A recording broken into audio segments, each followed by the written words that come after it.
A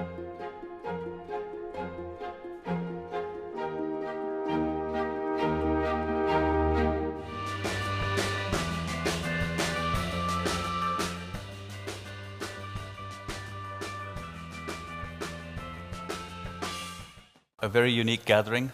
I've learned a lot from a lot of the speakers, definitely yesterday and today. I loved the bold vision that Alex had for state. Something that Vishal said, the gentleman from SAP, which is technology removes layers and empowers people, is something that has been the inspiration behind what I want to talk to you guys about today.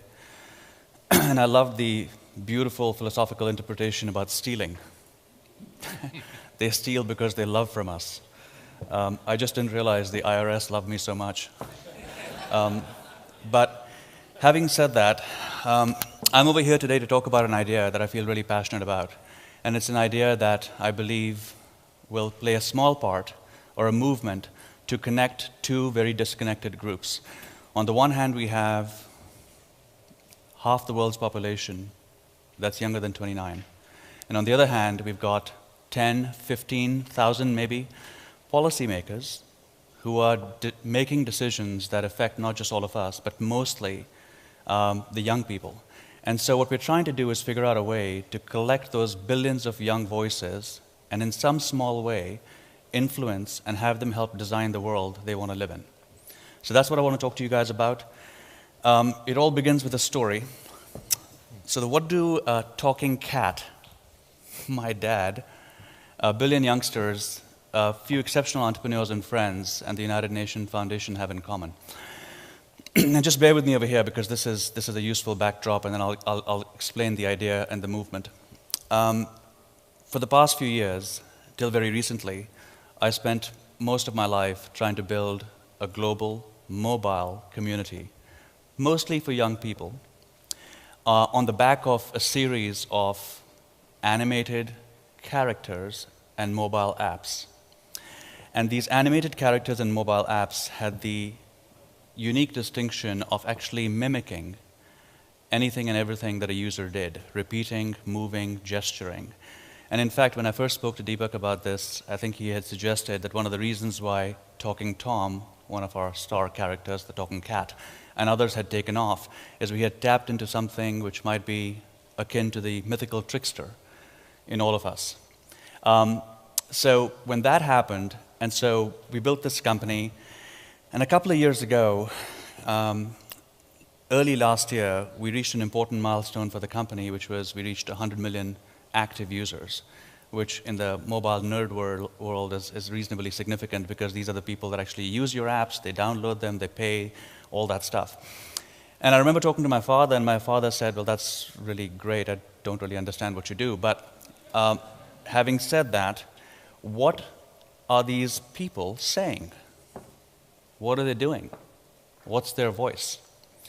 And so that struck in me as the idea that here we were, mathematically and technically, the 12th or 13th largest country of people that were pretty engaged every month. But we really had no idea, not only what they were doing and saying, but could we channel what they were doing and saying in a way that actually did good? And entertainment and good, to me, are connected. So fast forward to today, I left the Talking Tom company very recently, and I spend my time doing two things nowadays. I spend my time helping corporations and organizations and nonprofits figure out mobile. And what is it that makes a mobile community very unique, much more than a town square, much more than a village, much more than an online community. And it truly is a remarkable tribe where the trick to understanding mobile is actually understanding anthropology, not technology. So I spent some time helping companies figure out mobile, and then I spent some time with the United Nations, helping the United Nations and 9 entrepreneurs collectively with the United Nations Foundation, trying to basically figure out if we can take this collective voice of 1 billion or more young people and channel it towards policymakers in a way that makes an impact. So that's kind of the background over here. I'll go through very quickly what the idea is, little bit about how it came about, and then what we hope to achieve. And if you guys have any questions or you want to follow up after, I'm more than happy to do so. I've spoken a little bit about this. A lot of disenfranchised youth United Nations has been a good platform for influencing decision and policy. And what's different this time is that we are connected in a way that's never been as pervasive before. The thing about mobile that I've always been fascinated by, it's actually a manifestation of three other things that I think define when technology and humanity intersect. It's pervasive, it's predictive, and it's perceptive. And anytime you have a technology that does those three things, the chances of it intersecting with humanity in a way that could be positive are generally high. So the idea is actually reasonably straightforward. We want to try and find a way to leverage the power of these mobile and digital communities, not recreate one from scratch. And I'll talk about what these communities are, where they exist, and basically create a global platform that leverages and allows the next generation to be a lot more active in the world that they want to live in. And so again, the marketplace is, you've got half the world's population on one side, you've got 15,000 policymakers on the other. What kind of platform and dialogue channels that collective voice? In particular, we have a specific project called the Millennial Development Goals, or the Sustainable Development Goals, that's sponsored by the United Nations Foundation. And one of our test pilots for this platform is, in the next 12 months, can we get 10 million votes from the global youth on what are called the MDGs, and I'll describe that in a moment. They're so-called the to-do list for the world that most nations have to sign up for. The third is to launch a Young UN Summit and give them the recognition that they deserve. Again, these are not across national boundaries, these are across boundaries of global youth. We want to try to make a global movement in partnership with industry and other nonprofits. And then, lastly but not least, try to create a virtual UN seat that truly is a symbolic representation and beyond of what this global voice means. So that's in general the idea. Of course, when you start a project like this as a technology entrepreneur, and as an aspiring anthropologist, you start with a very simple question: where is the tribe and how do you get them? Distribution and access is by far the most important question. So we looked at a couple of different places, and what we found is that physical networks are fantastic. They take a while though. And so if you just look at some of the physical networks out there and the brands where the global youth hang out, there's some phenomenal networks out there. It takes time, and the level of engagement and the real-timeness of their feedback isn't always as quick as we'd like it to be. But if you move beyond that, and you actually find digital networks and mobile networks, and I'll give an example of our company only because it's one such company and there's many others, and by no means the only example. But a couple of interesting facts. So from a standpoint of what the company has is we have over 1 billion users that have downloaded this app. And about 200 million of these are pretty active. Now, the interesting thing is about 45% of our users are actually older than 25. So what we thought was something that youngsters would enjoy turns out actually appealed to the kid in every one of us. The funny thing, and the thing that surprised us a little bit, was that these apps actually have been used a lot more for communicating, creating, and sharing as much as they have been for pure entertainment value. So the numbers that surprised us were the engaged column, where 73% of our users take 7 or more actions. And these actions could be buying something, sharing something, creating a YouTube video, posting something on Facebook, gifting something, dressing up the characters in your favorite football team's outfit, what have you. If one of those 7 actions was channeled for something that actually was towards a collective good, we feel that this is just one network where that could be powerful. And we have about 600 million views on YouTube. Not one of these videos has been created by us. These are characters and representations of these characters that are created by brands themselves. So we thought it was quite powerful that if one network could do this, and by no means should this be limited to any one network, what could we actually get done if we combine multiple networks and got these 4 or 5 billion potential users involved? And then something happened that made this more real. Last April 5th, for World Autism Day, we did this experiment. And the experiment was basically to see if we could help the campaign for World Autism Day, and it was called the Light It Up Blue campaign. And the idea was, could we actually get our users to contribute to buy virtual T-shirts, literally virtual blue T-shirts, to light up the Empire State Building with the color blue, which is the World Autism Day color. And what we found was that it literally took us half a day to program this stuff. But what we found is that they raised more money in those 48 hours than they had for the entire campaign last year. And it did surprise us a little bit, because I think what it showed us is that this community that we were building commercially had a massive amount of untapped good. It just needed to be channeled in a way that was meaningful and not overly serious, and still made an impact. So with that, we basically try to work backwards with the United Nations, and these are some of the lessons, and I keep talking about the mobile community being a tribe. But here are 4 or 5 things that we found that we're trying to inculcate in the UN movement with the youth about what we feel works to get the young people involved on mobile. And some of these might seem intuitive, and some of these might seem exceptionally nerdy, but I'll go through a few very quickly. The first one was, none of our interactions on this platform made you a winner or a loser. And we made it very comfortable to be cool, because there was no judgment in the platform. That's one thing that we think is critical for global youth to get involved, is while recognition is important, competition, and actually this concept of gamification, is actually not the most useful way to get participation. What we also found, it's all about design. And we would always say 3 clicks to nirvana, but that's a little odd in this crowd. So 3 clicks to gratification was our mantra. And every now and then, you had to figure out whatever the user wanted to do. If it wasn't 3 clicks, it just literally wouldn't make our product. We also found that it was all about self-expression. The thing about, I think, Deepak's comment about the mythical trickster was that we didn't try to pretend to be a game that was amusing you. We just gave you the canvas and the paint, and you communicated, you created based on whatever you thought was important. So we were a platform for self-expression and creativity, rather than basically, being a very regimented, structured approach to how you actually live your life or play a game. And the last thing was, we designed in perfect flaws. And one of the things that I think most people, when you look around, especially right now, is I sense a level of authenticity amongst the global youth, at least the mobile, digitally connected global youth, that I think is absolutely amazing. And so one example of the perfect flaw is one of our leading characters, and one who was mimicked the most, was a teenage princess who was supposed to be 18, Layla.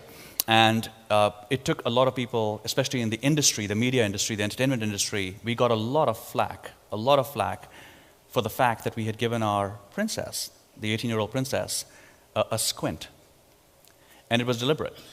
We had given another one of our characters, who was supposed to be a 22-year-old dog, a limp. And the reason we did these things is, perfection is boring. And it's intimidating. And it creates a boundary that you want to push against. So what we were always trying to find out is, you have to find the perfect flaw, because that's how people will relate to you. And my biggest issue with communication with the youth in any movement has been this absurd notion of perfection being a starting point for aspiration. So some of these lessons, the question is, how do we actually apply it to the UN project? I'll go through these very quickly. The ecosystem is not for the faint at heart. So we have 5 different constituents that we're working with. The first one, of course, is the UN, and on the left-hand side are the policymakers in the key member states. These are people that actually can change policies that affect young people. On the right, we have access to digitally connected youth, and these are global. So in China, it could be completely different networks like RenRen or Weibo. It might be other more well-recognized networks in other parts of the world. The trick over here is to develop fun and creative campaigns, and you'll start seeing some examples of that come out that are approaching very serious topics in an absurdly silly way. And I think those two are complementary. We have some good sponsors, and we're trying to get this show on the road. So that's basically what we're trying to do.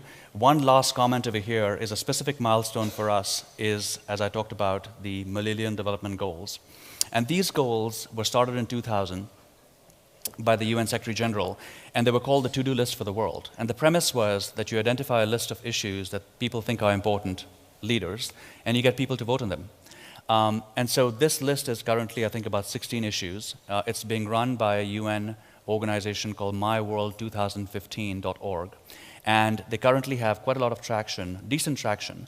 But what we're trying to figure out is, can we make that number 10 million in the next 12 months, which would be by far the highest amount of input that has come from the grassroots to every nation, by nation, and then at the UN level. So that's what we're trying to do. We have this goal for the next 12 months. My personal favorite would be, these 16 were developed by somebody sitting in various leadership offices and policymakers in the UN. To me, the most interesting is the plus sign below, which is number 17, that says the just a priority. Because the one thing that we've learned is that you can't decide what's important for people, and things will always come up organically from the grassroots that surprise you. So while we're actually getting this survey done right now, I'm most interested to see what would happen if they were suggesting priorities and that was rolling back up to the nation's policymakers. So that's basically it, and this is one of my favorite Indian stars, Amir Khan, and he and many other people have become somewhat supporters and goodwill ambassadors for this program to get the survey done. And so we're off to the races. We have, I think, about 835 people have input this as of, I think, last night. And we have some good partners. But this journey has just begun. And again, I think if we can make a small dent on how we connect half the world's population to 15,000 policymakers, then this would be a good project. Thank you.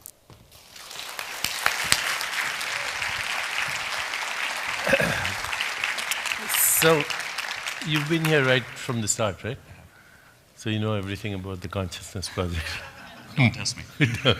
But to mobilize 1 billion children all over the world to do good, and sometimes I know the UN is a great partner, and we have Ray Chambers speaking this afternoon representing a major effort for the UN.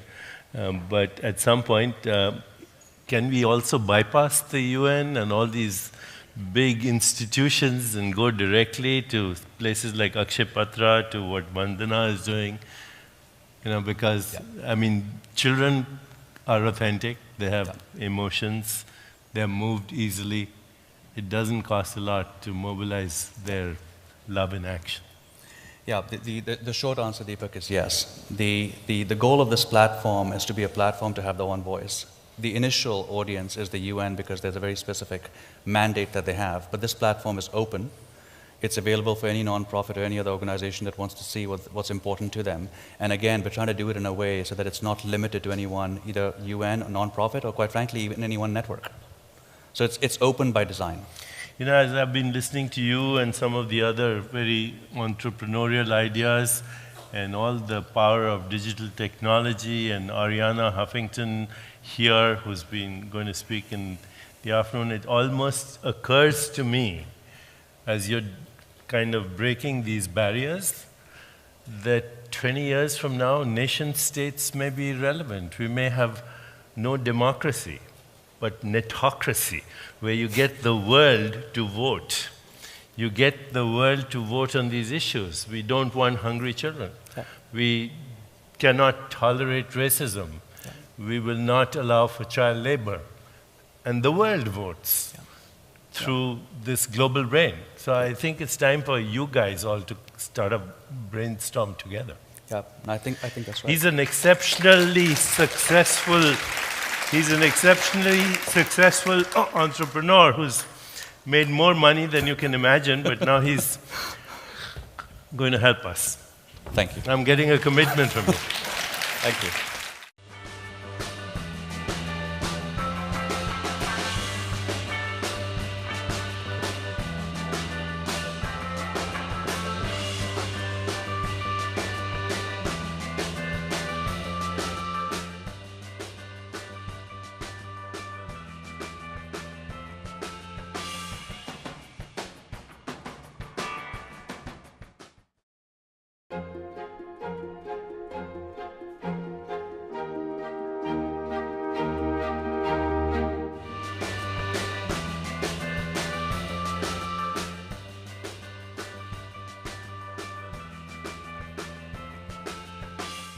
A very unique gathering. I've learned a lot from a lot of the speakers, definitely yesterday and today. I loved the bold vision that Alex had for state. Something that Vishal said, the gentleman from SAP, which is technology removes layers and empowers people, is something that has been the inspiration behind what I want to talk to you guys about today. and I loved the beautiful philosophical interpretation about stealing. They actually use your apps, they download them, they pay, all that stuff. And I remember talking to my father, and my father said, well, that's really great. I don't really understand what you do. But having said that, what are these people saying? What are they doing? What's their voice? And so that struck in me as the idea that here we were, mathematically and technically, the 12th or 13th largest country of people that were pretty engaged every month. But we really had no idea, not only what they were doing and saying, but could we channel what they were doing and saying in a way that actually did good. And entertainment and good, to me, are connected. So fast, these animated characters and mobile apps had the unique distinction of actually mimicking anything and everything that a user did, repeating, moving, gesturing.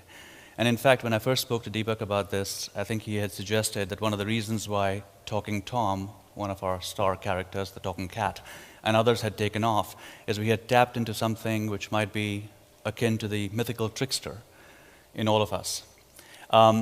So when that happened, and so we built this company, and a couple of years ago, early last year, we reached an important milestone for the company, which was we reached 100 million active users, which in the mobile nerd world is reasonably significant because these are the people that influence and have them help design the world they want to live in. So that's what I want to talk to you guys about. It all begins with a story. So what do a talking cat, my dad, a billion youngsters, a few exceptional entrepreneurs and friends, and the United Nations Foundation have in common? And just bear with me over here because this is a useful backdrop, and then I'll explain the idea and the movement. For the past few years, till very recently, I spent most of my life trying to build a global mobile community, mostly for young people, on the back of a series of animated characters and mobile apps. And they steal because they love from us. I just didn't realize the IRS loved me so much. But having said that, I'm over here today to talk about an idea that I feel really passionate about. And it's an idea that I believe will play a small part or a movement to connect two very disconnected groups. On the one hand, we have half the world's population that's younger than 29. And on the other hand, we've got 10, 15,000 maybe policymakers who are making decisions that affect not just all of us, but mostly the young people. And so what we're trying to do is figure out a way to collect those billions of young voices and in some small way